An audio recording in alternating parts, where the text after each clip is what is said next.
How many models of God are there? What is multiple religious belonging? We're talking with Professor Jeanine Diller today from the University of Toledo to answer some questions. Check this out. This is TenOnReligion.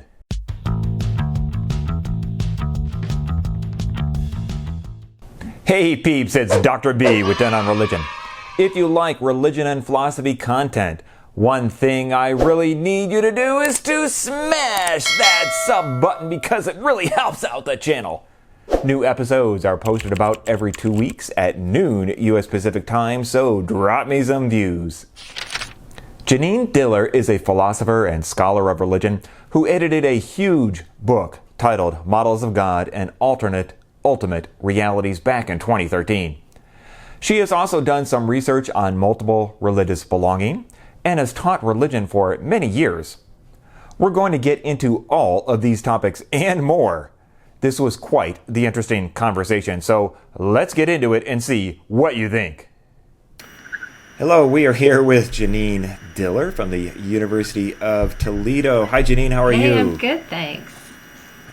Hey, we're going to have a fun conversation because she's done a lot of things for the academic field of religion. And we're going to start with this Models of God book that she helped edit a little over 10 years ago, which is this ginormous book about different understandings and views of God. And so we're going to just do a quick question on how did this book project sort of come about? Yeah, thanks. It came about really at the beginning with my dissertation, which True Confessions was built in the late 90s and done by 2000. And essentially the project began because I was TAing for Edwin Curley at the University of Michigan and in the class for philosophy of religion. And in the class, one of the big units was to talk about the contradictions inherent in the idea of a perfect being, which together would show that there could be no God.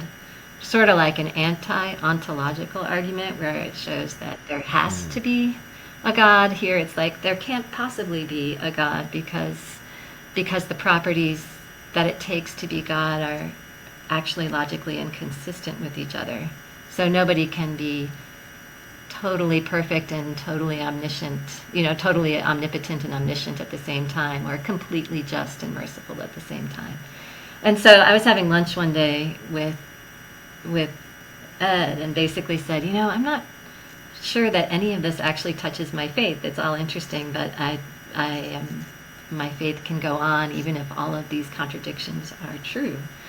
And we realized that I must have some other idea of God implicit in my head, which didn't entail the perfections that were contradictory. And so the work of my dissertation was to sort of dig out what that idea was, and I called it functional theology, and eventually, about 5 or 6 years ago, wrote about it in EJPR, a European Journal for Philosophy of Religion, if anyone's interested in that. But essentially, I realized that, so I finished that, but after I talked with people about it, many people were like, well, there's other people who think like you. And I'm like, really? I sort of seem to be alone on an island in the Galapagos. Who are these other people? Who are these other people? And so I found out about the open theists, and, and then I started realizing there were lots of other people like me, and so this is what you get for going to University of Michigan, where you're the only person working on philosophy of religion. Actually, my dissertation was the first one on phil religion in 25 years at UM. Wow. So, and everybody was just helping me do this. They all basically said, fess up, Jeanine, you're interested in God, you have to write about it. So I did. So anyway, that's sort of so essentially, after I realized this, I worked with Philip Clayton, who was generous enough to help me pull together a mini conference at the APA Pacific Division in 2007-ish. And which basically collected sort of other ways, alternative ways of thinking about God besides as a perfect being. And then that was well received, and Springer invited us to pull together a book. And we essentially made calls for both the AAR, American Academy of Religion, and the APA, American Philosophy Association, to try to invite submissions for the book, and we invited other people to fill gaps, and ta-da. after sitting with, I don't know, 100 or so, or 150 Wow. different submissions in my basement, called it down to about 70, which are contained in this, yes, massive volume. And that's where we got what we have today. And one kind of cool Yeah. thing is I think it's one of the few books that has been assembled by both conversations at the AAR and the APA. Usually it's one or the other. So that's kind of one special. Yeah.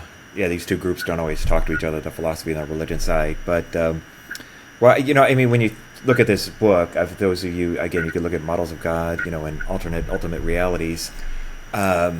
It had all these different groups and understandings of God. We have classical theism, process theology, open theism, ground of being, views of God, and so on and so forth.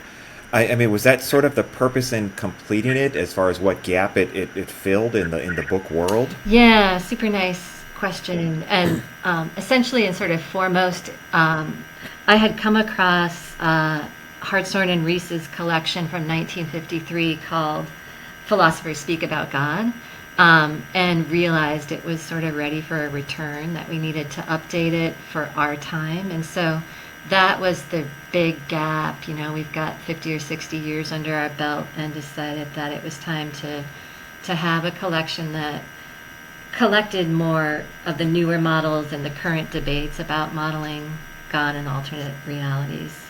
And also to do so more neutrally, in the sense that Hartshorne and Reese were process theists and kind of saw the views through that lens, and I wanted people to kind of show off the views from their own sort of perspective of holding that view themselves. So, yeah. Yeah, because cause sometimes you read books where people write, yeah, well, these are all the views, but here's my view, and my view is the right one, and you don't really get that feeling from this. And so,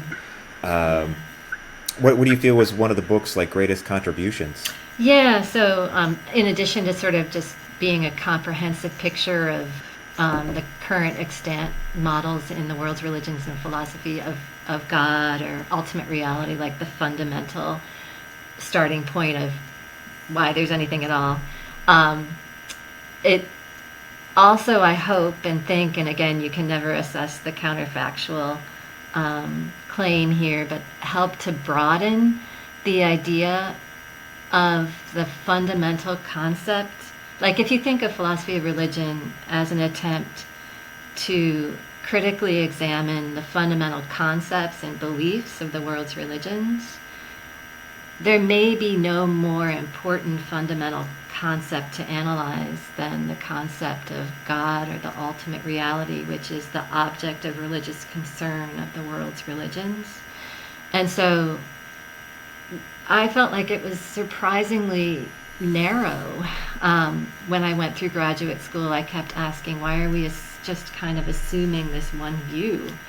And then as I did all this more research, I was like, there's just no way that philosophy of religion should simply assume without argument that this is the only way that that concept can be analyzed. And I think the discussions, like we published in 2013, and I was just so pleased to see, and who knows if it was our efforts or not, or just one piece of maybe a larger sort of swath of thought, but things have really changed. I mean, so 3 years after our book, you had this great book by Eugen Nagasawa and Andrei Bukharev called Alternative Concepts of God. And then they sort of started this whole discussion of like a whole project Templeton funded on pantheism and on panentheism. And now they're just churning out lots of work about sort of multiple religions. And that's really, really where philosophy of religion needs to be. It needs to be not just about sort of monotheism. Needs to be about the range of religions, and it also needs to recognize that if you open the discussion to a range of religions, you are opening the discussion to the range of ideas of what is at the heart of the universe, about which we might have devotion or not. And so anyway, I just feel like I'm really gratified if we had a piece in sort of properly widening philosophy of religion so it's properly called philosophy of religion versus philosophy of monotheism. Yeah, I mean, you're probably familiar with, Tim Nepper and the Global Critical Philosophy of Religion. I just interviewed Oh, him, good. and that's on the channel. So it's sort of like, it's not focusing on God specifically, but it just, the whole idea of philosophy of religion. And, he said we need to get beyond just talking about Anselm and Aquinas and then, proofs of God. And philosophy of religion is so much bigger than that. And so then they just blew this thing up. So, you could talk about, Jainism and Yoruba and all these other things, and still have it be philosophy of religion. And so this part where it just focuses on God and says, well, there's so many different ways of interpreting and understanding this. And so, Right. I feel like the reception from this book since then, again, this was published in 2013. What was really positive. How do you feel about the reception since the publishing of this book? And has it been going really well for 10 years now? It's still popular. Yeah, oh my gosh. Well, thank you for thinking so and saying so. I mean, I remember when it first came out, we had a sort of mixed response. So there was a negative review in NDPR, Notre Dame Philosophy Reviews, which was really discouraging after years of work on this volume.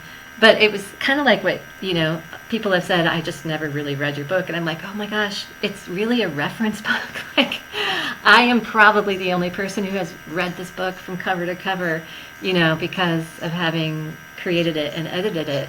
And as a Kasher, who was my co-editor as well. But it's really not, it's not sort of something you would read all the way through, but as you had said at some point, like something you would dip into. And the Notre Dame review kind of suggested it was supposed to be read cover to cover. And anyway, it was never intended for that. But since then, I mean, we had some really encouraging requests from Springer to do a second edition because it basically topped the charts, or was near the top of their charts for their Yeah. religions section.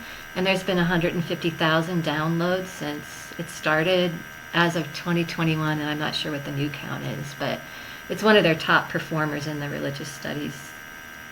And Yeah, I mean, a second edition, I can't imagine what you would add to it. I mean, in the last 10 years, it's not like there's that many additional views of God that have come on the scene. But I mean, maybe you could revise or update a few things, but it would be. I mean, it's like what, like 80 some chapters already. I mean, I'm not sure if it needs to be expanded because it's already pretty comprehensive. It's not like it's that out of date, but yeah, thanks. I mean, there were definitely, as we said in the introduction, there were lots of views we just didn't have time to include. I mean, it's just vast, and in some ways, everybody has yeah, a different model of God who's ever thought about God, and so the number of possible models to include would be massive. But so there would be room to offer up things that we had to leave out. But both Asa and I just wow, kind of felt like that took a long time, and maybe somebody else could do that someday. Like you say, maybe 20 years from now, when there are a lot of new models, coming out of the work of recent, like Nagasawa and Bucharest's work. There's a lot of cool stuff oh, on okay, cosmopsychotheism. There's a recent model Paul Draper has on panpsychotheism, which is fascinating. I mean, there's a lot of stuff being generated, which should be collected at some point.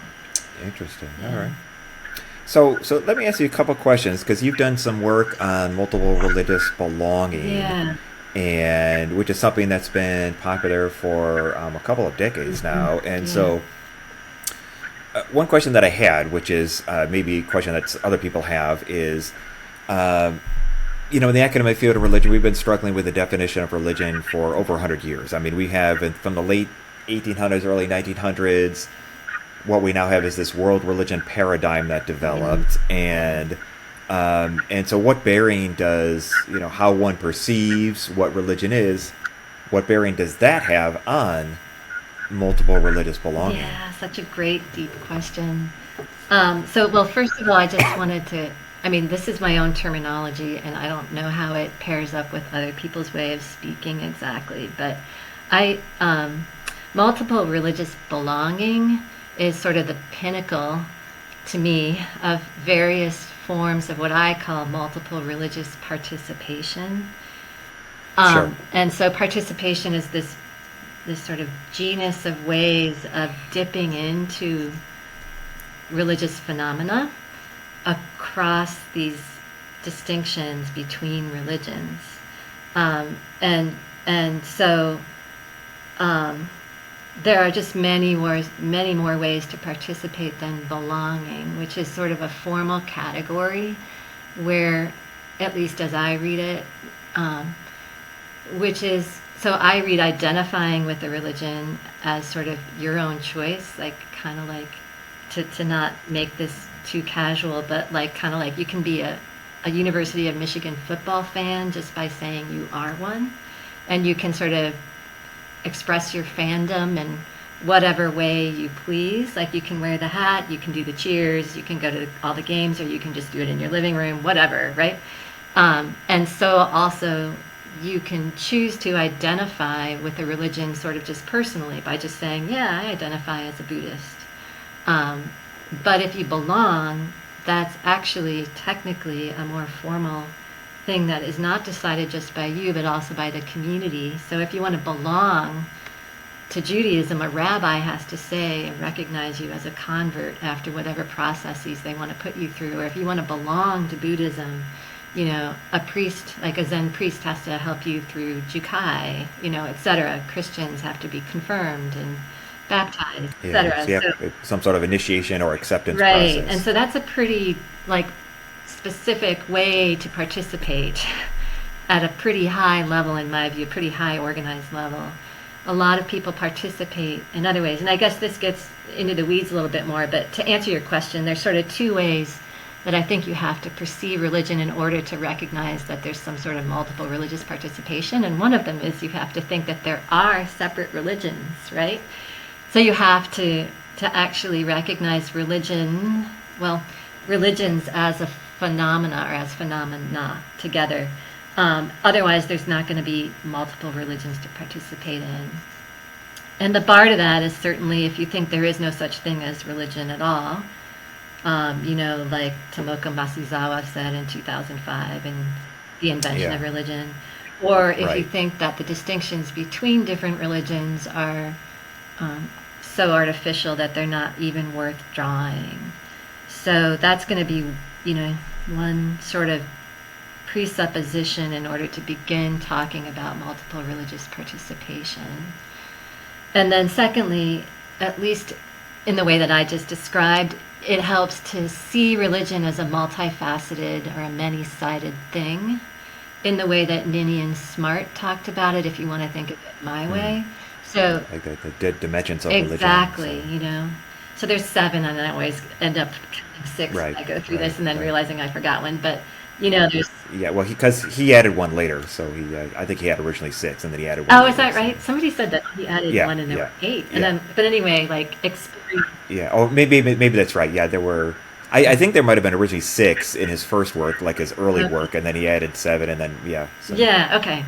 But so these are important for my way of thinking about it, because to me they all represent sort of front doors to participating, or like ways to participate. So there are experiences that people report having, like religious experiences or contact with the divine, and then there's stories about like famous moments of contact and other things. And then, there's affective stuff like emotions, and there's cognitive stuff like beliefs in your head. There's social stuff, like people who have these emotions and want to get together and talk about them, and that ends up getting calcified into institutional structures. And then there's ethical codes for living, and then there's like all the material remnants of that, like buildings and prayer beads and, entire cities or maybe sections of the world that are places that become holy. So all of that stuff is fascinating, because then you can participate by believing a little something like they believe, or practicing a little bit like this other religion believes. Or maybe I have a friend who's kind of pretty non-religious but finds comfort in sitting in churches and just taking in the architecture and the holiness of the space that she feels, and it kind of settles her. So that's those are all ways of participating in religions that are lighter than going through Jukai or baptism. Yeah. Yeah. So I mean that, something that I've always wondered about. So religious adherence, people who identify or participate, at least to some extent, on a regular or semi-regular basis, Yeah. They have, either consciously or subconsciously, they have a religiously metaphysical interpretation of the universe and the world, and this is how the world works, right? Right. But some of that, it's a direct interpretation of this metaphysical way of understanding the universe. But for other people, it's more of a symbolical or metaphorical way of understanding the universe. Yeah. So, what effect does that have on engaging in this, multiple thing? Yeah, another super question. As always, Mark, you've got the best ones. So basically, the biggest bar, at least for philosophers as we see it, to multiple religious participation in many forms, especially the belief form, and the metaphysical stuff gets down to beliefs about what's real,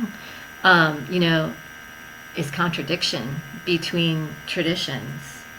So, like, probably the easiest and a clear example is in Judaism, Christianity, and Islam, the status of Jesus, the metaphysical status of Jesus, like, who is Jesus, contradicts. So, Yeah. you have Christianity, which says that Jesus is God, not just a prophet. And you have Islam, which says Jesus is not God, but Jesus is a prophet.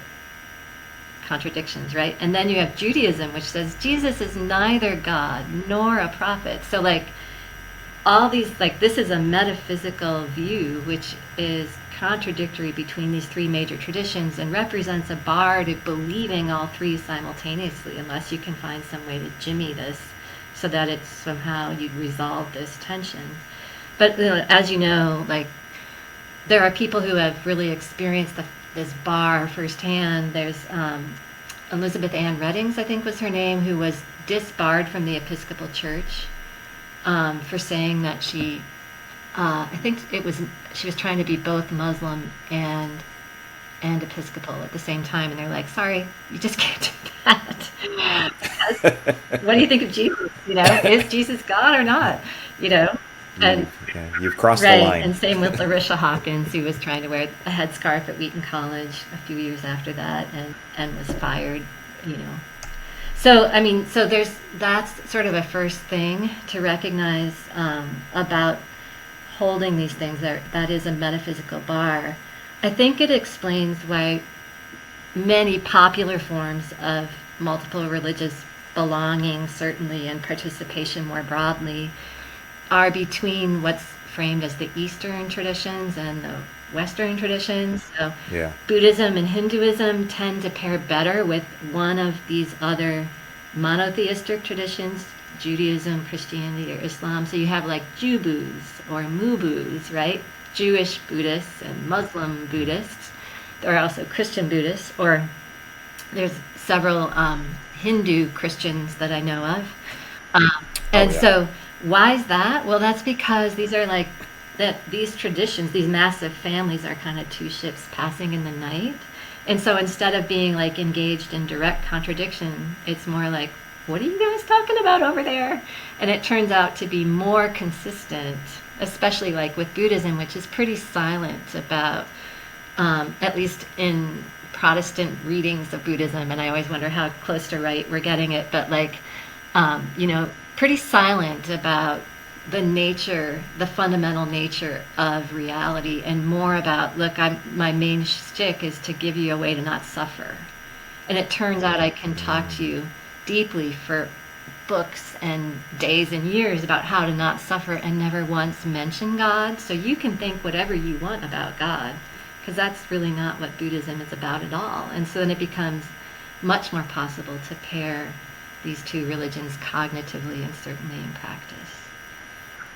So this is very interesting because it makes me wonder what is to use a philosophical idea, a necessary condition for the possibility of multiple religious belonging or multiple religious participation. Is it just the non-exclusivity of religion, or the lack of the presence of a hardline, conflict or contradiction? Is that? Mm-hmm. is that the only necessary condition, or is there something else? Yeah, that's super nice. I mean, I think there has to be an openness to something valuable existing in other traditions besides your own. And So that has to be there for the interest in multiple religious I think so. participation. And whether that's, I don't know that you have to, you can't be an exclusivist and do it.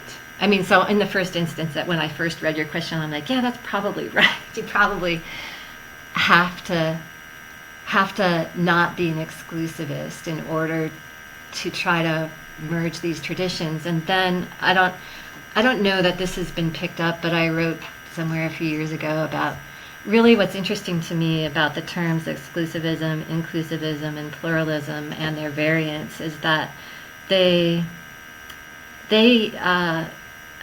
Perry Schmidt-Leukel ended up saying that they are answers to a how many question. Like, how many religions Right. can? And then it seems to me that there are multiple how many questions. So, like, how many religions can be true at the same time? How many religions are paths to salvation? How many religions are giving us great moral codes? These are all distinct questions, and if so, and if you can answer them differently for each question, then it's kind of too ham-fisted to say I'm an exclusivist, right? Because you could imagine somebody who might say, I'm an exclusivist about truth, like, because I'm a philosopher, and I think probably there's just one coherent truth, and if you think it's all housed in a single religion, which my guess is that it's housed across traditions, and traditions are like right about one thing or a couple things each, but wrong about lots of other things. And so that you would have to kind of have, I mean, this is sort of why I call this partialism, but like each religion's partially true. And you actually want to look at other traditions because you could know the tradition you're in is probably getting some stuff right, but the other ones are getting other things right. And if you really are interested in the ultimate or God, you'd need to look around to get a wider view. But let's not get too stuck there. But so like, let's just say I'm an exclusivist about truth, and I think my religion houses all the truths there are to say about God and the ultimate and the way the world is. I could still think that God wouldn't leave everybody out, right? Even if only some of us have glommed onto the truth. So how many religions are there that are true? One. I might still say, how many religions help lead you to salvation? More than one. Because God's not going to leave everybody out from heaven who's trying hard to live Yeah. out the religion that they're in their part of the world, right? Or in their part of the universe, because basically if there is a God and if there's life elsewhere, this is a universal question, not just a earth question. But, and so in that case, I might be an inclusivist or a pluralist in the how many religions are efficacious for salvation question. And maybe that's all it takes to be, like maybe you couldn't belong to multiple traditions if you thought only your religion was true, but maybe you could take, there's forms of religious borrowing, and maybe you're kind of like, I think this ethical code over there in Judaism, one of the 613 commandments is a good one. Like maybe I want to start to keep the Sabbath in the ways Jews do, because that's actually efficacious on my own path towards salvation, to rest. Yeah. Something like that. And so anyway, I guess, I don't know. I think, but you have to be open to something in other religions. Yeah, because I mean, part of the background of my asking this question was because I studied philosophical hermeneutics, Gadamer and all of that, and Gadamer's main condition for hermeneutics is interest.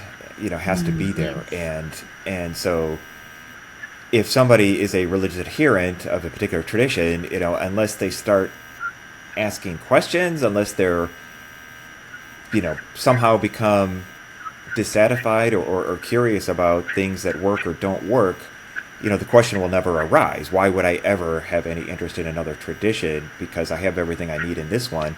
So as long as people are completely satisfied, they would never even ask the question. The question would never arise, if you Yeah, will. that's true. But as soon as interest is there, as soon as like, well, wait a minute, why is their religion? Why are they happy and I'm happy? How can we both be happy? Maybe there's something in there that I need to learn about. So once people start asking questions, or it could be a positive thing or a negative thing. Like a few months ago, I did an episode on my channel on what happens when religious symbols no longer work. And so, when symbols no longer start working for people, then they start thinking, well, maybe I need to go elsewhere to learn about something else. And like you say, they could take something from here and something from there, and then some of the curiosity is aroused. So, but I wasn't sure, and that's why I asked you the question if. Exclusivity, as long as exclusivity is there, it just seems like people are satisfied with their own tradition, which is fine, But as exclusivity is somehow starts to slowly get chipped away, Yeah.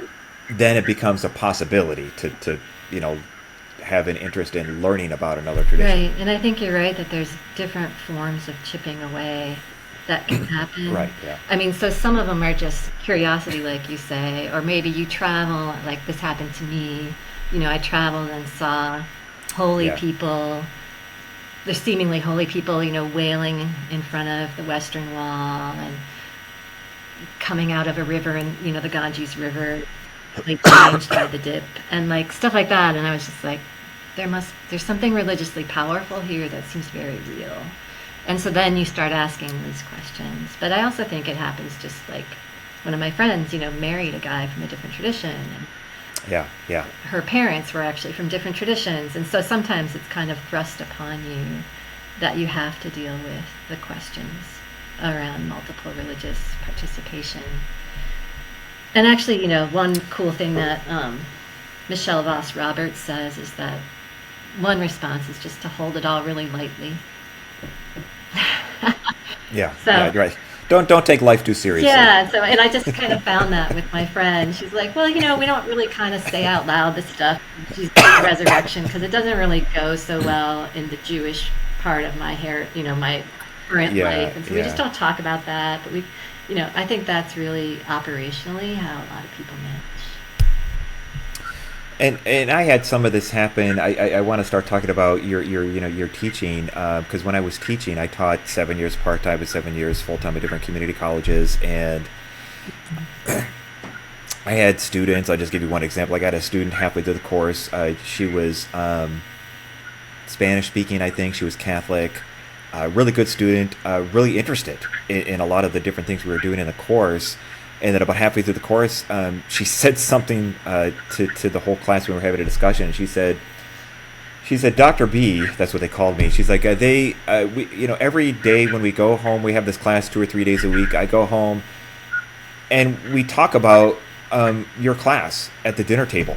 Wow. And she's just like, she's like, we have conversations about this. And she's like, my parents are a little concerned, but concerned in a good way. She was like, that I have all these different views, and this is changing my understanding of religion. And she's like, we have these fascinating discussions. And she's like, this, and it just felt good for me as an instructor. I'm like, wow, just the fact that you're asking questions with your family members and your parents about this is going beyond just the 4 walls of this room. I'm like, that's great. Yeah.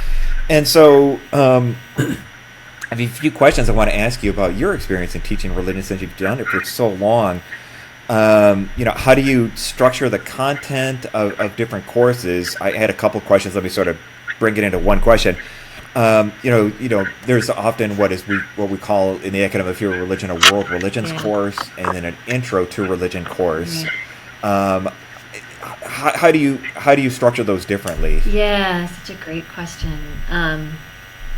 So world religions, my main aim is, and everybody, as you know, has different sort of aims in these courses, but my main aim is religious literacy as well as appreciation.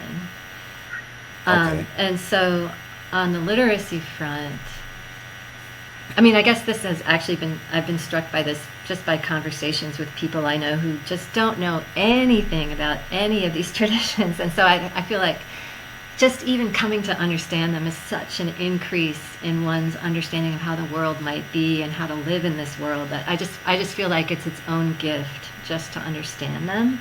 And that's why literacy I take to be, in addition to its political importance, to just understand. There's this really, I think, personal importance to simply understand these worldviews and ways of living. And so on the literacy front, I sort of begin the class by just choosing 5 traditions, and we ask the question, why these 5? And the answer is because they're the most practiced, but we get there slowly. And then like, why in this order? And the answer is it's chronological, but by family.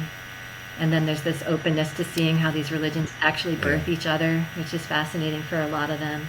And then we ask, what are we missing with this approach? And the answer is like all the totally wonderful nuggets of religions that aren't in the top 90% of practice worldwide, right? And so that's like the intro, sort of getting into it. And then once we get in and we talk about what's the nature of religion, which we come up with things like the SMART definition we talked about of like, here's the stuff of religion and other things. Yeah, Canadian SMART, and, essentially an attempt to connect with something like in a reality greater than you, which doesn't work so well for Buddhism, but works pretty well for the other 4. And so anyway, and then basically I try to cover them, the 5 religions we've chosen, with a structure for kind of being able to re-see them in the same bins, because I think it helps organize the thought for a beginner. Even though I think the bins are maybe imperfect, but so we look at demographics to try to understand the current numbers and spread of this religion on the face of the globe, and then look into the history of sort of, okay, so that's how things are now, but how did we get there? Right? Where did this start, and how did it grow to there? And that's always fascinating to see, and also, familiarizes them with key leaders and stuff if there are any. And then we cover key beliefs, which is always fun for the philosopher in me, as well as key practices and ethical codes. And then those things kind of, as they read the book and as we lecture and stuff and as we do some other activities I'm about to describe on the appreciation front, get collected into what we call a synopsis, which is kind of the bread and butter of this assignment. I don't grade the synopsis itself. I just grade it as done or not. But then the test, like the sort of learning objective is, I want you to have like a 5 to 10 minute elevator speech that you really know for each religion at the end of this class. And I'm going to test you on that to see if you can write that out for me in the bins I just described. So if I don't want you to leave my class and somebody says, well, what is Buddhism all about? And you say, I don't know.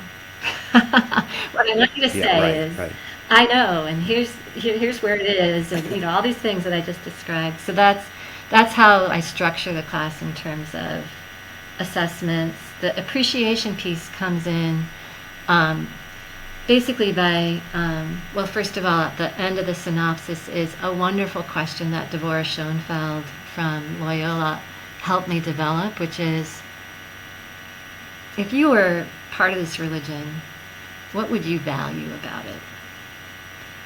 And so they write a paragraph or two just about like that basically makes them look over everything they just wrote about, the founder and the beliefs and the practices and the code of ethics and stuff. And like what in there seems like something you'd be really proud of and want to take in. And then they share that when we do synopses in class, they have a conversation with somebody else in class about what they valued. So that's sort of one appreciation piece, as you step back and try to appreciate the religion for yourself. But we also, I have observation trips that they do on their own, where they go and visit a service, which tends to be one of the deeper ways in, and sometimes really wonderful things happen where, like a student last semester, showed me pictures. He's like, I went to this great Hindu service, and then they invited me to play cricket with them out back. And then we had lunch together, and he basically made friends with these people he never knew before. and had this total insider view on the culture as well as the religion, which was just really touching and seemed great. And then we also, in class or as part of class time, try to do one day, which is really like immerse ourselves firsthand in the tradition. And pre-COVID, it was always a field trip to a house of worship, and we're lucky in Toledo to have lots of them. And so we were able to go somewhere together as a class and just be in the space. I'm always like, it's one thing to read about this, you guys, but I want you to go in here and I want you to try to see the space and see the beliefs, like listen for the beliefs, listen for the practices, listen for the values, look at the symbols, and tell me what you see. And that's part of what we do after we go. But, with COVID, that got a lot harder. Yeah. So we were trying to just have a speaker come in or be online to talk about it, sort of someone who's from the tradition. And lately, this is kind of a book project I'm working on. We've been delving into the stories of the religions as another sort of firsthand voice from the tradition itself, to really appreciate it more from the inside. Yeah, the interesting thing that I dealt with, certainly when I was teaching the class, I'm sure you deal with this too, is when you try to present the academic field of religion, a lot of students come into the classroom and they've never had a course like this before. They've never been exposed to the academic side of presenting religion. At least here in the United States, sometimes we have people that view this channel from all over the world, but I mean, here in the United States, we have,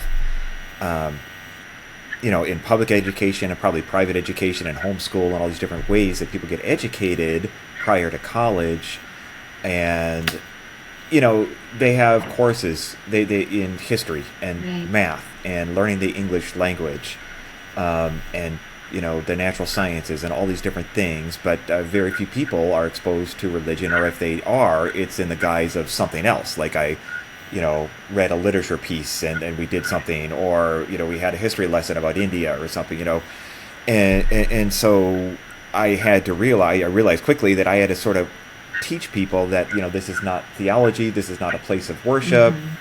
I'm not a religious professional in the sense, I'm not in a mosque or in a Hindu temple or in a church or a synagogue or something. I teach at a university, so or whatever, and so what do you think is important for students to learn about the academic field of religion who don't have any prior experience with this and they're exposed to this for the first time? Yeah, such a nice question. I mean, I think you kind of implied it, but that it's possible that the academic approach is in some ways on the outside looking in at a way of life. And so sometimes I give this analogy, like I don't play football, sort of never did. I mean, I didn't even do that powder puff football stuff that happened in the 80s when I was in high school.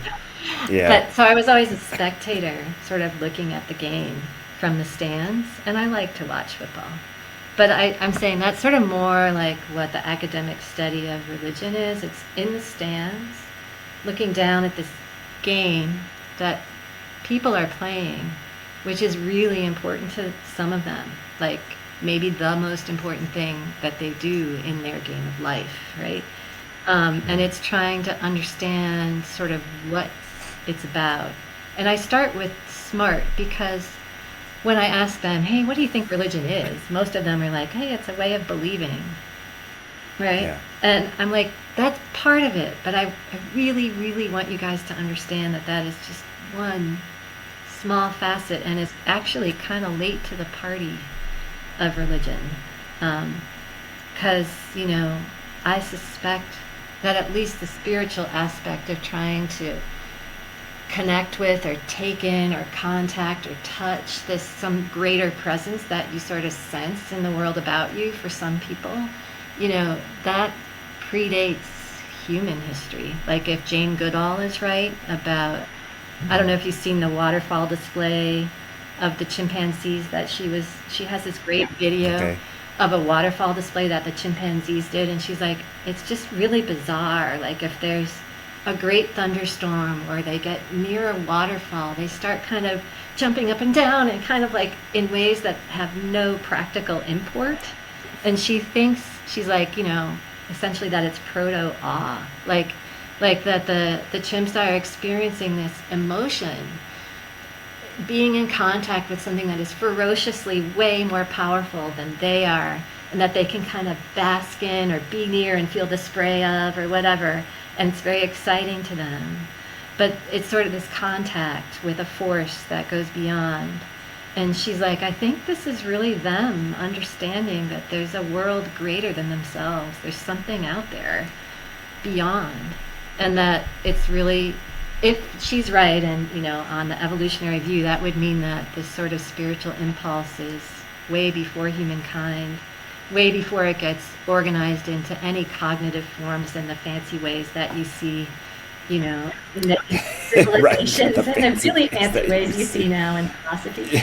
And that's and so I just try to encourage them to see, yes, belief is now a part of it, and institutional structures are now a part of it, but that the fundamental force behind religion is this emotional awareness and experience of something that goes beyond your own body and experience of the world. Like there's things out there, and maybe one of them, or maybe multiple, depending on the view, but that's the main thing. And that we can look in at how it's developed historically and all this stuff, and that's what religion does from the outside, but please don't reduce it to a thought. Yeah, I just like, well, yeah, I mean, sometimes I would ask that, and then the first day students are like, religion is about God. And I'm like, what if I told you there were religions that don't have God? They're just like, wait, what? So, it was just like, So I mean, when you do this whole thing and you get to the end of the semester, I mean, what is the most important takeaway that you hope your students would have when they walk out the door the last day? Oh, gosh. That's just such a wonderful question. And the one thing that I've always said is I really hope you find yourself in Barnes and Noble walking into the religion section. Like, I really hope you have curiosity, ongoing curiosity about religion. So it doesn't end here. Yeah, that this is just like, this is your appetizer for the rest of your life to understanding really the many roads people are on to try to connect with what they perceive to be the most fundamental thing, that is the most fundamental piece of reality, and the thing that is most able to kind of liberate them. That's what religions are about, and they are many paths to Rome, right? And they all, to me, they all have treasures on their path, even if they're not all totally true or totally efficacious, and even if they can be put to terrible uses, which I think religions can be, they can also be put to marvelous uses, and they have gems and treasures to uncover, and I hope that they just leave wanting to keep up the treasure hunt. Yeah, it's, I mean, I remember, because the last day of class, I sometimes ask my students, what did you like about this class? What was your greatest takeaway, and so on and so forth. And I had a student, his background was Islam. He was a banker at a local bank, and I'm not sure how interested in religion he was, but he really enjoyed the class and interacted a lot with the other students and the things we were doing. And the last day he said, the one thing I like most about this class is it wasn't really a class. He's like, it was more like a conversation. And I said, you got it. I said, you got the whole point of this whole course, this whole semester. It's a conversation, and you need to keep the conversation going, And so it was like, and it really made me feel good, because my whole point was to have this class be a conversation, right. and he understood that that's what it was, Right. And so it was really great. Mark, you sound like a great teacher. What? Yeah, I know. Just need to find a place to teach again. So so to sort of wrap things up, so what are some of the things that you are working on right now, or the things that you still want to, accomplish in the near future? So what else is going on? Well, right now, one of my former students and now a colleague, Walter Stepanenko, and I just had a conversation about functional theology, my dissertation, because he was interested in it. So we're trying to find a home to publish that conversation and kind of update it for, I don't know, it was really interesting, current questions he has about this view, because it's an alternative. He described it as a traditional alternative, which is true because it's an attempt to stay grounded in the text of the tradition, which is the way I think about these things. You can't really talk about God without recognizing that it's actually a theoretical term in a set of traditional texts. So anyway, that's a whole different story. But so that's one thing, and then I'm working on an interesting piece. I taught science and religion last year, 2 years ago. With Madeline Muntersbjorn, one of my colleagues who does philosophy of science, and I was the philosophy of religion person, and we were like coming to in this awesome That'd course. be interesting. Fascinating. Yeah. So I learned so much about evolution from her, and just became pretty sure that any attempt to respond to the design argument by saying, well, evolution can't explain this, is just going to fail. Yeah. Because evolution can explain so much. But then it just made me super fascinated by evolution itself. And I was reading Paul Draper's piece that he wrote in 2012. I guess the piece that I'm trying to write is probably going to be titled The Strange Mix of Good and Evil, which is a Hume term. I just love it because it seems to me that a lot of work in philosophy is like the arguments for God tend to be about the good part of the strange mix, and a lot of the arguments against the existence of God tend to be about the evil part of the strange mix. But that really the proper explanandum that we should all be talking about is the strange mix of why is there good and why is there evil. And so, and Paul was basically arguing in this piece that the best and he expanded on how, evolution kind of raises and heightens and actually offers an explanation for why there's a mix. And then says, so you're going to want evolution on board to understand how the mix got to be there. But if you pair evolution with no designer, it's a better explainer than if you pair it with an orthodox designer. Oh, and I think he's right about that. I was pretty convinced by his argument, but I was, a la Jeanine. I'm like, but there's a lot of non-orthodox designers out there. And I'm like, if you were to... You're always trying to throw a monkey wrench into the situation here. This is my MO, right? As one of my friends said, Jeanine, you're the queen of, alternative theisms. And I'm like, well, I don't know about the queen, but I hope to be a princess. But, anyway, so, but, I guess the one that I've always thought was sort of low-hanging fruit for a theodicy was the ancient hypothesis of Plato's view, where there's primordial stuff and there's a primordial designer whose shtick is to order the stuff. So this kind of dualistic view of there's the stuff is usually called or can be called chaos or something, and and then the designer is ordering the chaos. And evolution seems to me to be, if this is, assume for a second that is how things started, that there's two things, then evolution is clearly one of the ordering tools, especially if Lee Smolin is right, that there's not only biological evolution on the face of this earth, but there's cosmic evolution in physics that explains why the universe has the initial conditions it does. And we don't have to go there, or we can if you want to. But if he's right, then evolution is actually really deeply involved in the act of creation itself of universes. Right. And so it's way back there and clearly sort of selected by the designer because it's extremely powerful in ordering chaos, essentially. And so I guess what I'm doing in this piece is kind of updating this ancient hypothesis using some sort of modern tools of theoretical physics and evolution a la Darwin to kind of show that actually if you paired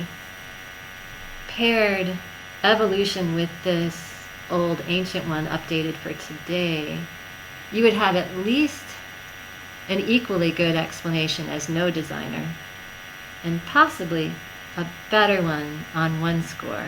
You can explain why there's evolution.